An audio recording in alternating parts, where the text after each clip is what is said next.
Friends, today we are here to discuss a very important topic, which is called EXIM financing or international trade financing. My name is Satinda Bhatia. I am a professor of finance at the Indian Institute of Foreign Trade, and I shall be happy to carry you along with the different facets of international trade finance. India is becoming a very important player in the international markets. Exporters and importers both are approaching the international markets, and therefore all of them have to know how to be able to finance their exports or imports.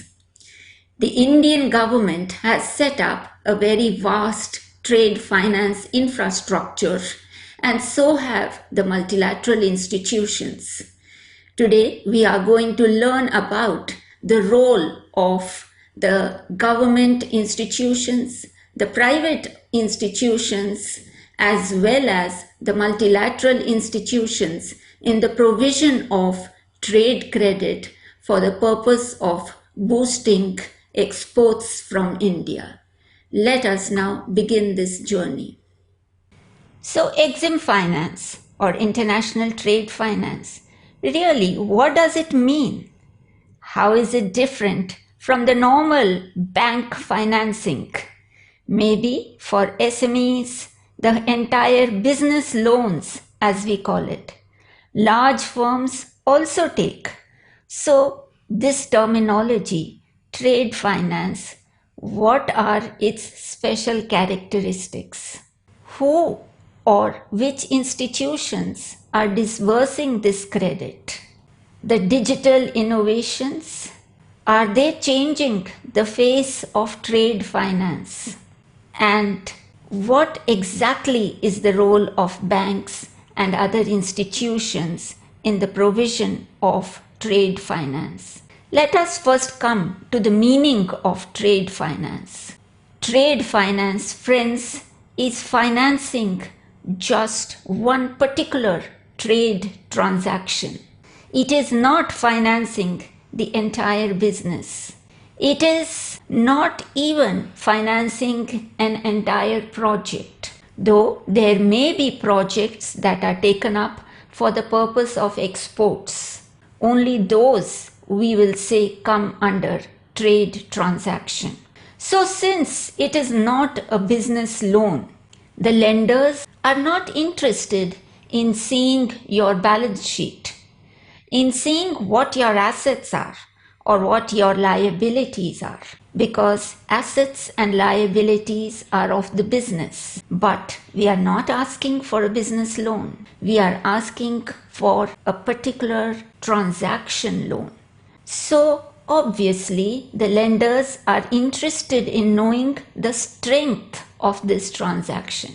The strength of the transaction is determined by the ability of the importer to pay and the exporter to perform.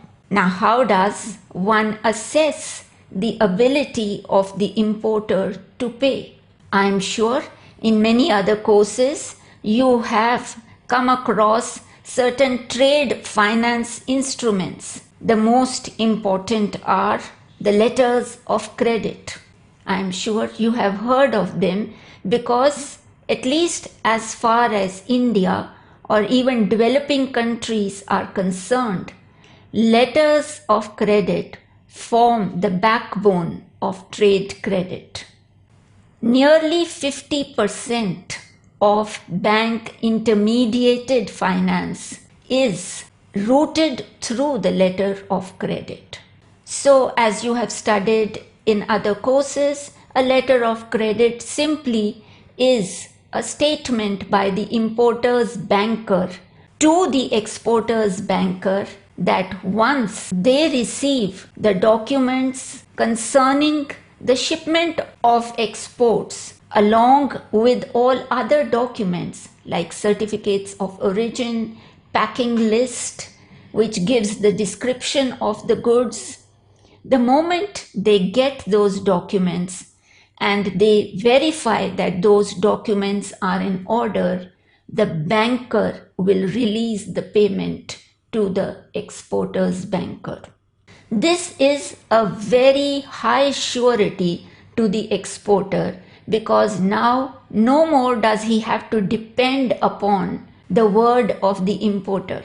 No more does he have to assess the ability of the importer to pay, because there is a document, the letter of credit, which is the banker's word that the payment will be made.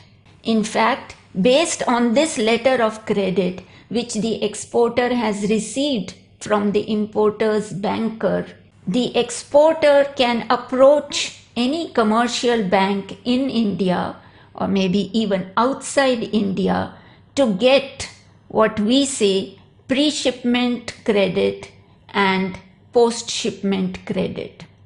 The words explain themselves. Pre-shipment loan is a loan taken before the goods are shipped. In other words, the purpose is mainly manufacturing of goods.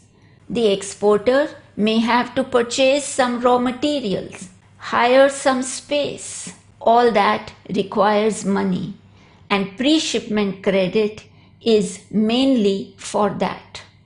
Similarly, there are other facilities that bankers provide, like guarantees. So it is not a letter of credit now, but a simple guarantee. The banker guarantees the payment to the exporter's banker. It is different from letter of credit in the sense that the documents regarding shipment and documents giving the origin and description of goods and services have not to go to the importer's banker, where he will verify with the first letter which he had stated as to what should be the description and when should the goods be shipped. So guarantees are simpler, but letter of credit gives more confidence to the exporter, at least in India and in many other developing countries. Now, why am I saying in India and other developing countries? Are the rules different in developed countries? Well, the rules are not different. The bankers in USA and in entire Europe and other places can also offer letters of credit. But remember, when bankers issue letters of credit, they charge a commission. And these commissions could be very high, which means the cost of trade credit becomes high for the exporter. And if the exporter is not exporting specialized items, then definitely his margins are low. Therefore, high cost of trade credit may actually make his transaction entirely unviable, and he may have to pull out of exports. Therefore, definitely all exporters are looking for such provisions where trade credit can be provided at a reasonable cost. Therefore, the trend that we now see is that exporters are shifting from letter of credit to what we call an open account transaction. What is an open account transaction? An open account transaction is where there is no bank in between. All the documents regarding shipment and other documents which I mentioned before, the exporter is directly sending to the importer. The importer's payment is not routed through his banker. It is not the importer's banker paying to the exporter's banker. It is the importer paying the exporter. Normally we say any direct route is the shortest route. It saves time, it saves cost. Surely, so does it in trade credit. When the importer pays directly to the exporter, it reaches faster without any complications. But the question is, will it ever reach? Will the importer really pay? What if he turns his back and the exporter has sent him the goods? It is not possible for the exporter to go, let us say, to Brazil and fight court cases over there. It is not even worth it. That is why there was the bank intermediation, where the banker would release the documents to the importer only and only if he paid. That route is called the documents against payment. So one, as you saw, was the letter of credit, where the banker himself pays. If the importer has to pay, the banker is giving the documents to the importer only after he has paid. Or there is another term we call documents against acceptance. So the importer hasn't paid, but he has accepted to pay. How does he accept to pay? Not through words. He has to stamp on the documents the word accepted with his seal, with his signature, so that again, if there is a default, there can be an action against the importer. The crucial thing, as you see in bank intermediation, is that the importer cannot get the documents of title to the goods unless and until either he has paid or he has accepted to pay. Or of course, the first one where I said the banker himself pays to the exporter's banker. But if it is an open account transaction, there is no support from the bank. The importer has to pay directly to the exporter. So definitely there is a lot of risk to the exporter. Imagine you sending goods all the way, let us say, to any city, let us say Sydney in Australia. You have manufactured the goods, you have paid a lot of money on shipment of the goods, on insurance of the goods reach the buyer, and then the buyer runs away. Are you going to go there, fight court cases? So you can see the amount of risk. That is why banks are needed. But then I will show you later as to how these open account transactions are increasing in the international market today. Why are they increasing and how much it is? Open account transactions today form almost 60 to 70% of total transactions that are funded by way of trade credit, which means the banks are handling just about 40% of total trade credit business. And this includes the private institutions. So, if there is so much risk to the exporters, why are open account transactions rising? One, there have been a lot of digital innovations. All of us have heard of blockchain technology. The strength of blockchain technology is that it provides security to the transaction. And that is what we had wanted when we wanted bank intermediation. We were looking for safe, secure transactions. Today, technology is doing that. Today, even other technology like IoT, Internet of Things, 3D printing, all of that is changing the entire face of trade credit.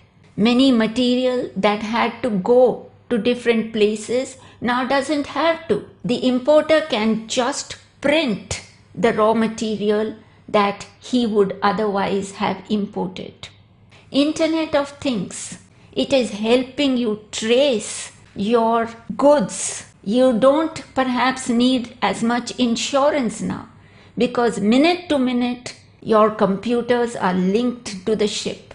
Every second you are getting information of what is happening to your goods. So even the possibilities of fraud are minimized. That is why the open account transactions are increasing. And because they are increasing, inter-firm credit, which is either the exporter provides finance to the importer or the reverse, the importer provides finance to the exporter. When does the importer provide finance to the exporter? As we have seen, the importer has to pay to the exporter. That's not news. But generally, the importer would want to pay only when he receives the goods and not before. The international market is so competitive that importers don't even pay when the goods reach them. Even after the goods have reached them, they ask for maybe 30 additional days, 60 additional days, 90 additional days, and so on. Why? Simply because they have the bargaining strength. It's not that they are not able to pay. They have the bargaining strength. Maybe they are big buyers, so they can dictate their terms. And exporters, as I had said, if you are not selling specialized items, then you will have to bow down to the terms of the buyers. And one such term is always asking for a period of credit. So you have to ensure that as an exporter you have finances not only for manufacturing and making the shipment of goods and paying insurance in case you have to. Of course, on FOB basis, if you are exporting, then you don't pay for insurance, the buyer pays for insurance. But you need finance for this entire period, which may be even 6-month period. And then you need finance also for the credit period which the importer is asking. How do you get this finance? Normally, as I had said earlier, you would like to take a pre-shipment credit from your banker. Usually, as I had said, they give on the basis of the export order or the letter of credit. But if it is inter-firm credit, it means you're not approaching your banker, you are requesting the importer to pay you in advance, so that once the money is with you in advance, then you can use this money to manufacture and meet other expenses. So advance payment from the importer, yes, that is what is inter-firm credit. And if you are a big exporter or an exporter of a specialized item, please insist on it. Similarly, it could be the exporter is providing finance to the importer. The importer has to make the payment but is short of money. The exporter helps him. How does he help him? Not really giving him money, but extending the period within which he has to make the payment. Instead of 30 days, he might say it is 180 days, which is really providing finance for those many extra days.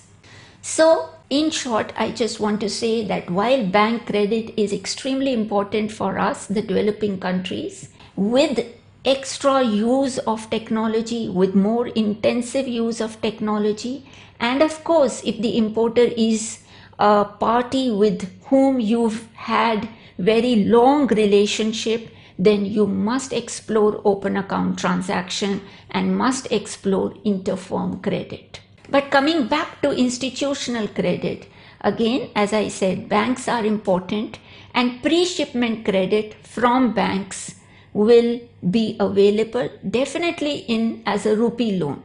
But it might appear strange. It will also be available as a foreign currency loan. Now you will say as to why would exporters want it as a foreign currency loan? Simply because foreign currency loan is available at international rates. They will be linked to LIBOR. LIBOR is London Interbank Offer Rate, or maybe Euribor, which is Euro Interbank Offer Rate. Now these interbank offer rates are definitely far lower than the interest rates prevailing in the Indian market. So a lot of Indian exporters are taking pre-shipment credit in foreign currency. In short, we also call it PCFC. Usually the period for which we get PCFC is 12 months. Over a period of time, it has risen from 6 months to 9 months and now 12 months.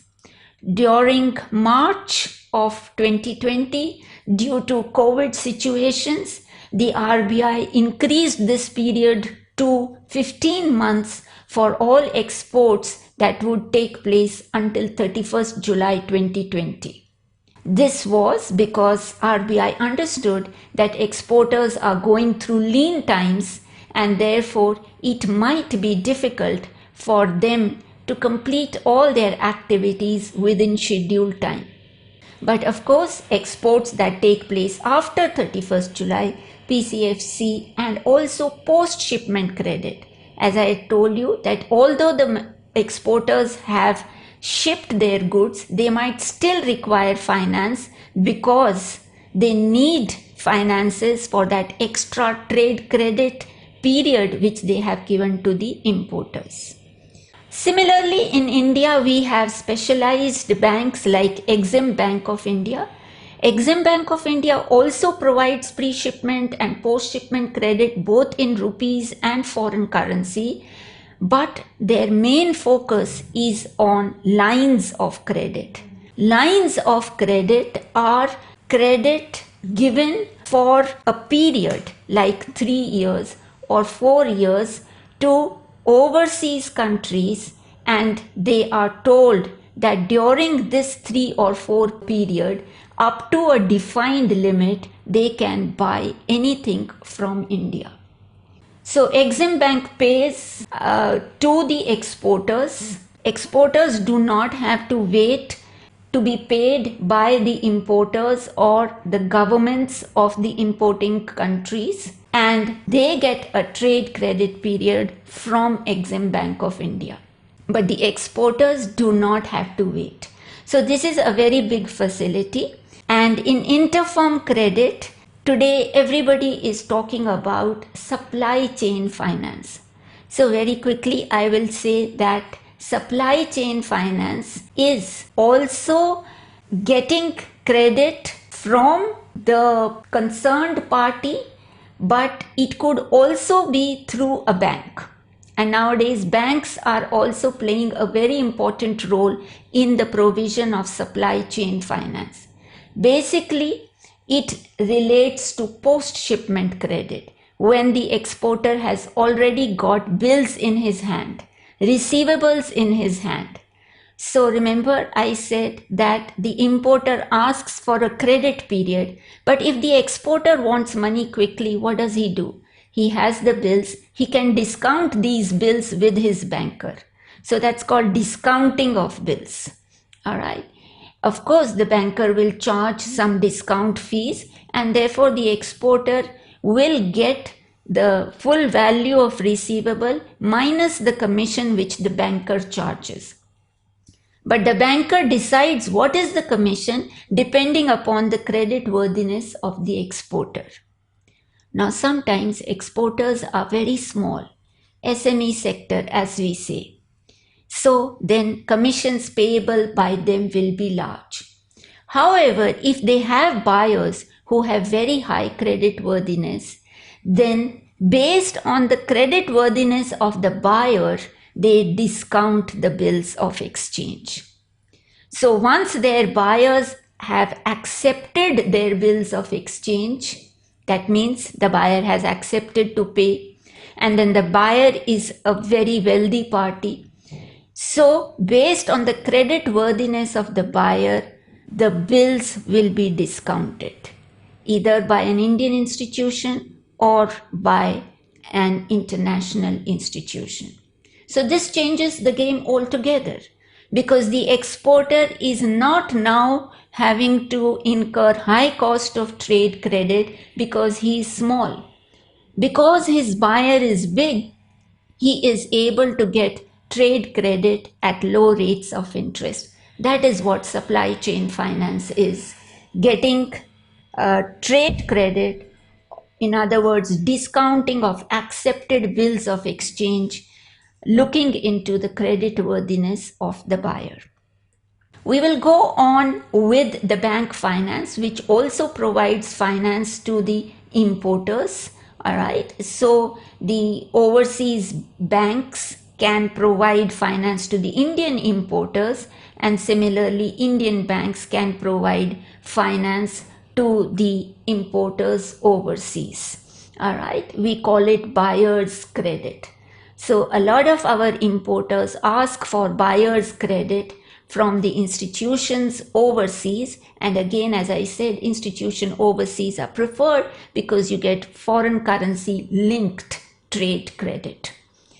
Coming back to Exim Bank, as I told you, provides the same, but they have medium to long-term focus. Therefore, they are generally giving lines of credit. They are generally financing projects or overseas investments. There are other specialized institutions like ECGC, Export Credit Guarantee Corporation. Now, ECGC also provides a very crucial service to the exporters because it is ensuring the credit.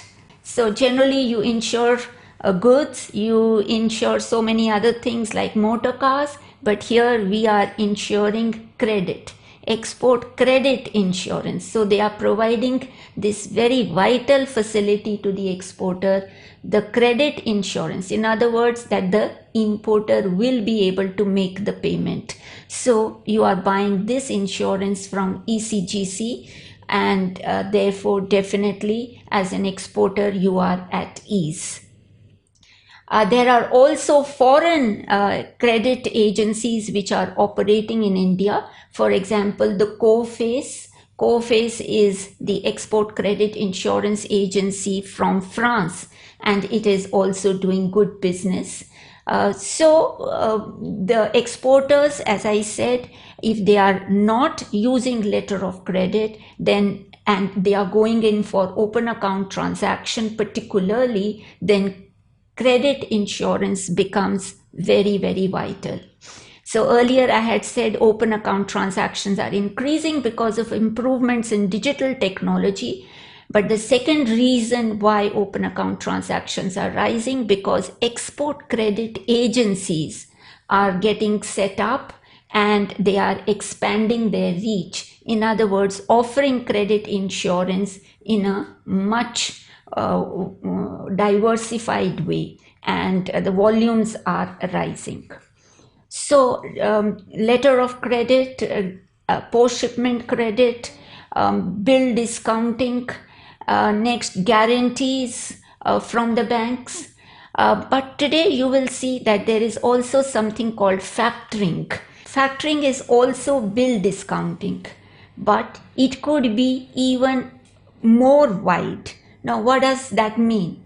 That means that the factoring agency, which can also be called simply a factor is not only discounting the bills, he is actually helping the exporter to identify which product to sell, which market to sell, what should be the terms of trade credit period to be given to the importer, and so on. In other words, he becomes a business partner and not somebody who is just providing the finance to the exporter in advance.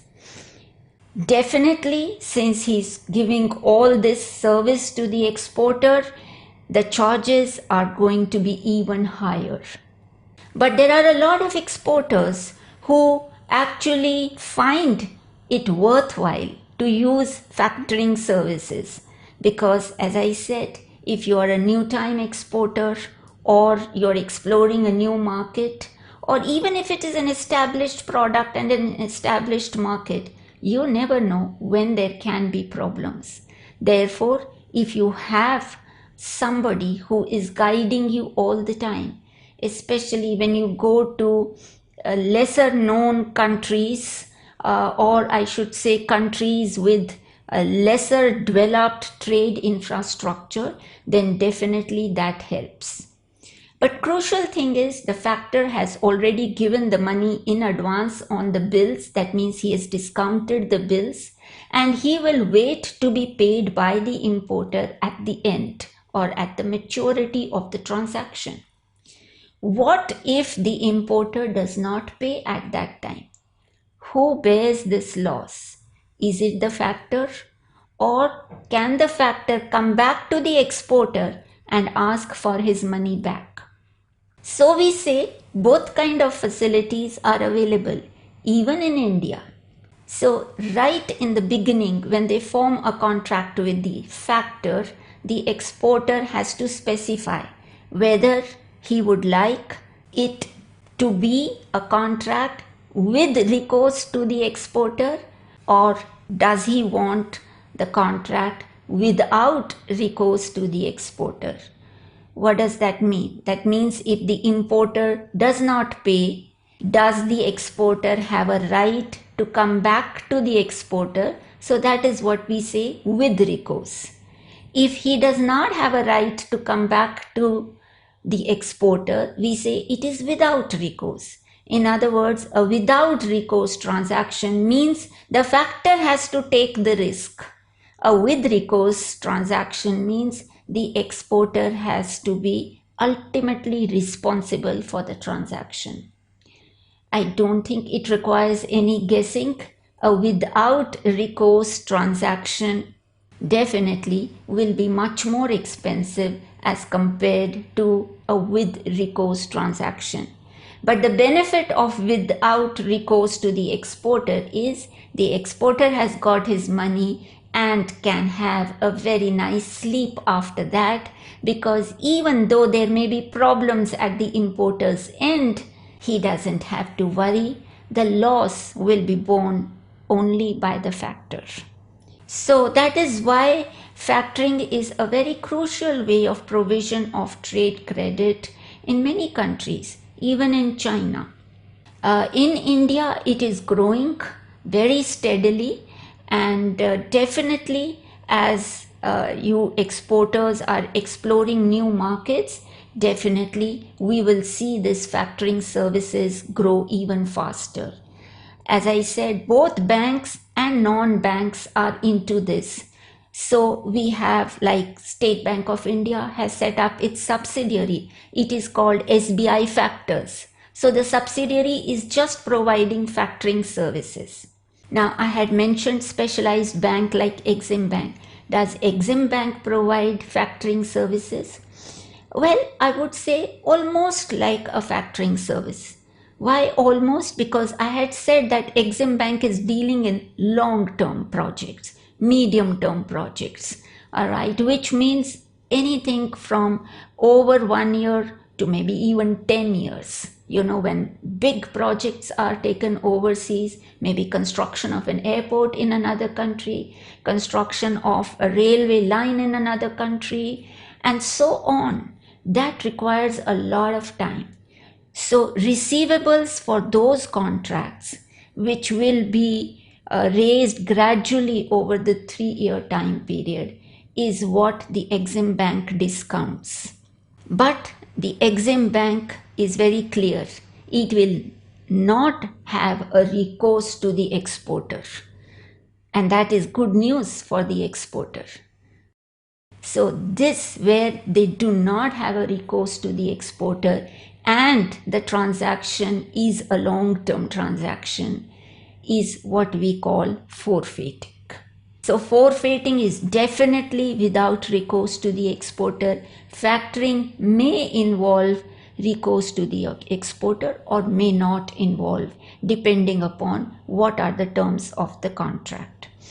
So again, banks, just to repeat, they are giving letter of credit, guarantees, they are giving bill discounting facility, they are giving factoring facility. These are commercial banks. They are also issuing guarantees on behalf of the exporter.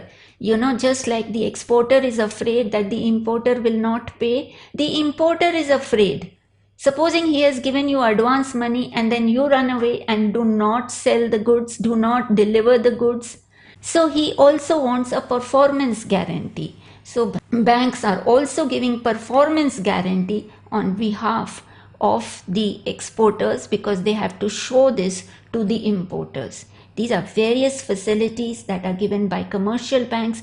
Exim Bank, I've already said, is into long-term trade finance deals. Okay, and so lines of credit and forfeiting services is important. Interfirm credit, I said, from the exporter to the importer or vice versa.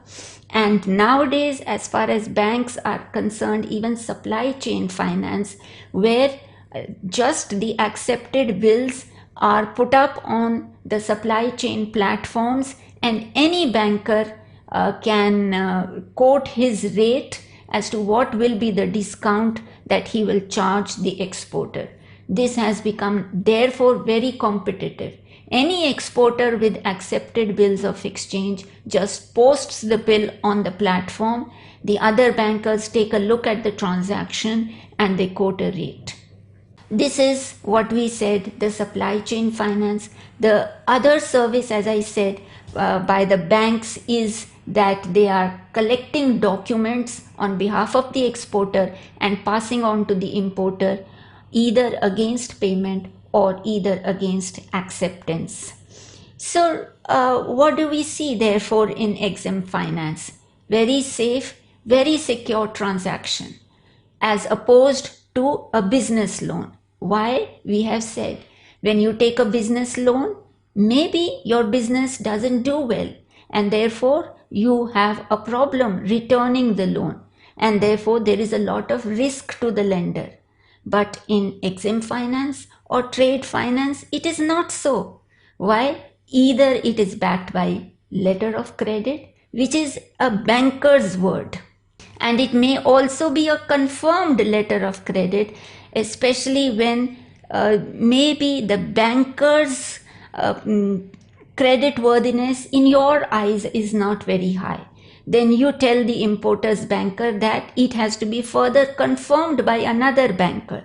Again, there will be confirmation charges, but as far as you are concerned, it is again secure transaction. If it is secure for you, it is secure for the lender. And therefore, based on the letter of credit, which may be a confirmed letter of credit, you can easily get pre-shipment and post-shipment loan. And what about the return of money? If you have taken PCFC in foreign currency, then the moment you get export bills or receivables from the importer, you discount those bills with your banker and your PCFC will be converted into post-shipment credit. Very simple way. Alright, that is why mainly PCFC is provided in foreign currency only by the banks, not by the private institutions. Private institutions which are non-banks are providing therefore only post-shipment credit. But it is very safe. As I said, each transaction is either backed by a banker's word or by insurance through an export credit insurance agency like ECGC or COFACE or any other foreign institution, and therefore even the banker's capital requirements on trade finance is very low as compared to the capital requirement on other loans. So it is very advantageous and very cost effective for the banks to give trade finance. Besides, multilateral institutions like Asian Development Bank or even IFC, International Finance Corporation, which is a sister organization of World Bank, what is their role? Their role is that they build up capacity of domestic banks. They provide credit to our banks so that our banks can give credit to exporters and importers. Not only providing credit, they actually participate in certain loans, what we say co-financing of loans or risk participation agreements. What we want to say is that there is a very developed trade finance infrastructure both by national governments as well as multilaterally to ensure that trade credit remains safe, remains secure, and is available at nominal rates of interest.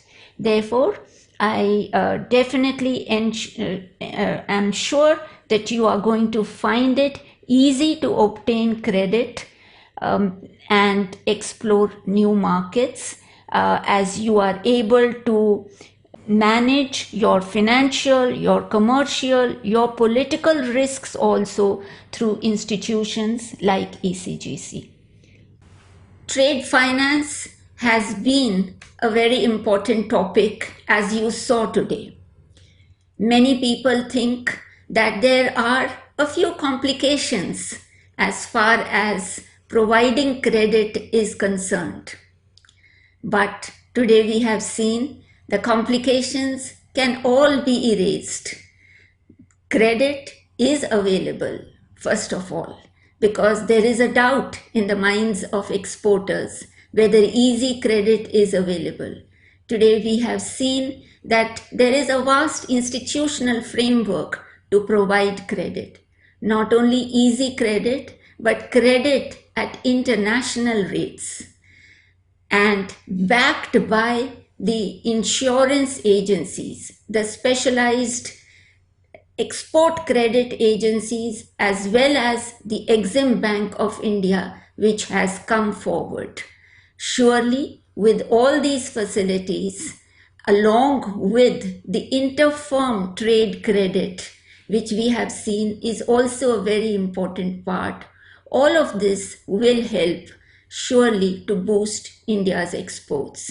I wish you the very best and very good luck in taking India forward on this export journey. Thank you.